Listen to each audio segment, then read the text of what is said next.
20. Rodin found himself back in his room. He threw off his boots and jacket, then stepped into the shower, peeling off his clothes as the water cascaded down. A swirl of red swirled down the hole. Not his blood. There was not a scratch on him. He dried himself, leaving the clothes in a heap. Wearing only his shorts, he turned his attention to his jacket and boots. This was stuff he could do. This was stuff he could lose himself in. The boots needed serious cleaning.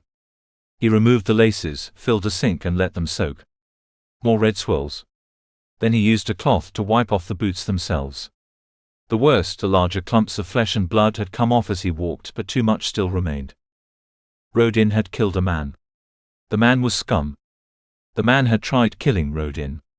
If the man had lived, he would have caused the deaths of others. Rodin was doing the world a favor. The thugs in the alley. They were unfortunate. They had attacked and had wanted to kill Rodin. It was what they were being paid for. So he had to fight back. And he had not killed one of them. One had only been knocked out with the drug in the lance. But in the building, Rodin had swapped the lance for a blade. Then he had used his boot. The boot was getting cleaner. Some of the remains were ingrained in the sole of the boot, the right one, the one Rodin favored. Repeated impacts had compacted everything, and Rodin was forced to dig the congealed mess out, wet lumps falling to the floor. The stitching around the boots looked okay. Rodin knew this was where anything was likely to remain, so he used warm water to clean the seams thoroughly. Then he used water over the whole boot, before leaving it to dry, turning his attention to the left one. This one wasn't as bad. Nothing much on the sole, only some splatters on the upper. Now the jacket. He emptied it, placing the tools carefully before using more water to remove the stains. Then he took the fluid he kept in the wardrobe. He didn't know what was in it, but it removed some of the more stubborn material without damaging the jacket. Then he hung the still wet jacket up to dry. He arranged his tools on the bed, all of them. Those from the jacket, those from the trousers, and those still in the bag in the wardrobe. He needed to do a full equipment check. As he worked, Rodin remembered how he had used each tool. He saw once more the images from his remote eyes, the information they had shown him. He thought of all the windows and doors the security bypasses had allowed him to access. He recalled the traps set with tripwire, triggers to alert him of an approach, and the time a neck-height wire had given him time to escape those chasing him. His fingers curled round the handles of his blades, and his muscles felt once more the sweep and the bite as they came to his aid, ending lives and protecting his own. He saw the looks on faces so close to his own: anger, surprise, shock. There was little pain in these expressions by the time that registered. Rodin was focused on the next person, facing the next danger. Except for some of the targets, like the fat man and the couple. Pain and fear.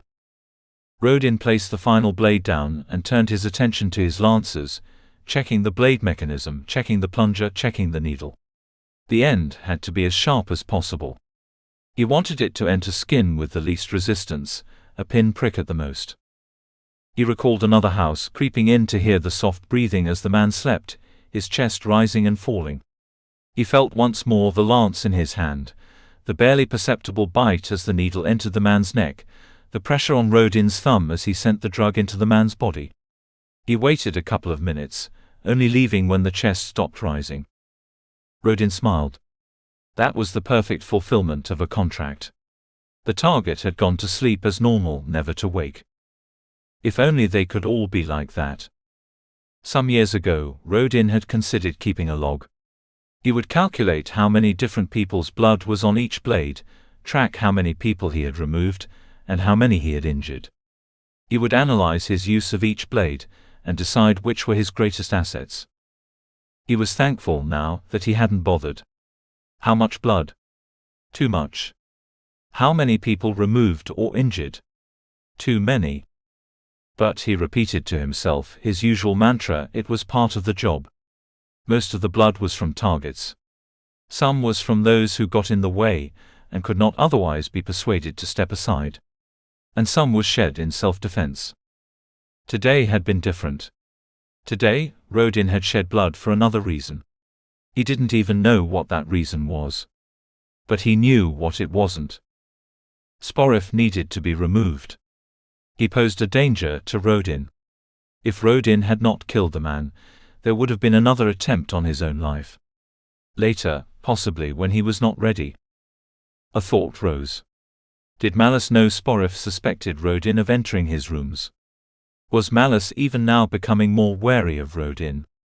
And how would that change things? But he couldn't figure that out now. He'd save it for later. There was another reason for removing Sporif. The man was a virus.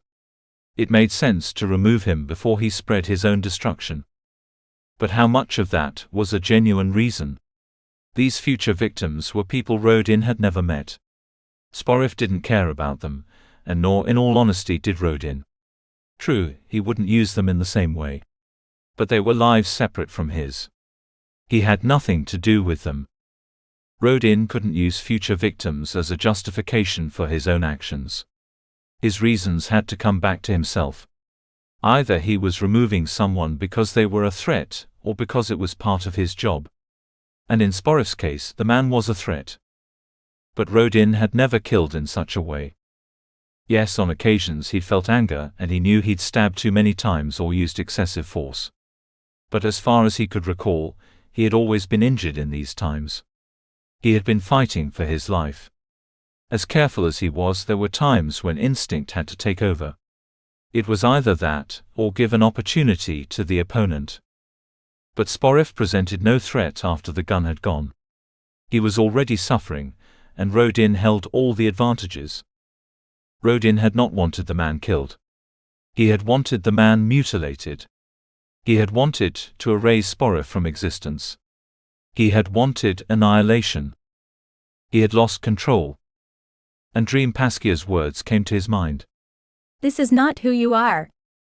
He saw Helia, her hands resting on her expanding bulge, a new life starting, something to be celebrated and cherished. He had stamped a man to death, and a paid companion was going to give birth. What kind of world would that child grow up in? The world was a tough one. It was not a world for the innocent or weak.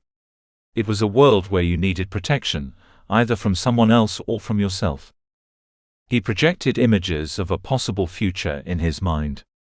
Helia in a bed, her bulge now larger, her legs apart. Rodin knew what happened in childbirth. He knew there was pain and blood. He heard Helia crying out. He saw a man by her side, Ratch. Not important. He saw the opening between her legs extending as something pushed out. Was pushed out by Helia. She had nurtured that creature, and now she was forcing it from her body. The thing was a parasite. Once it was out, the cord would be severed, yet it would still feed. And the host would provide everything willingly. There was pain and blood. Rodin had heard of women screaming, wanting it all to go away. Pain and blood. It was there at the start. It was there throughout life. And it was there at the end. Sporif. Pain and blood. His head crushed under Rodin's boot. The boot of a mercenary who had lost control. Once you lost control, did it ever come back? Rodin was shaking. Actions had consequences. If he were so quick to give in to his emotions like he had in that building, what of his future? Without control, he was not Rodin. Once more, the words from his dream came to him like a mantra. But which part of him was real? Who was Rodin? He meant what he had said to Helia, telling her to do all she could for the new life within. Was that who he was, someone who cared for others? Was he a mindless thug who stomped people to death? Was he a cold, calculating killer, working for money? Or was he something else? He finished the checks on his weapons and started stowing them in his jacket and a new pair of trousers. They slipped into their holsters and compartments snugly. He was who he was. That was all he could say. If that person was changing, so be it. Rodin would adapt. He always did. But right now, he had a job to do. If Malice had an inkling of Sporif's concerns, or if he knew what had happened earlier, things could get tricky if Rodin stayed.